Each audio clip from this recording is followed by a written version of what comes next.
I mean, it's a club of value. Porto stands for something absolutely unique. I've been to your stadium. I felt it. I'm not a spiritual man. I mean, it's almost like a religious identity sometimes in that stadium. It's incredibly beautiful. In your own words, we're about to see FC Porto play with the world watching here in the United States. If you were to describe those values to someone who was not familiar with Porto, what would you say they are? What does Porto stand for at its essence? Well, Porto stands for a fight against installed powers. It has always been the story of the city. It is also the story of the club.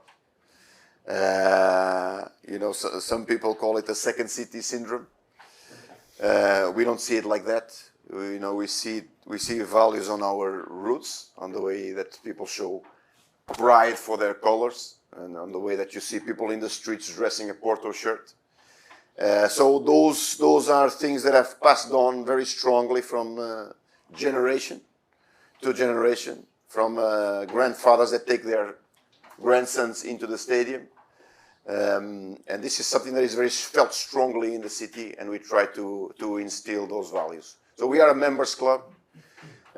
We are not owned by anybody. The members own the club. And this gives us, strong competitive emotional advantage against the others.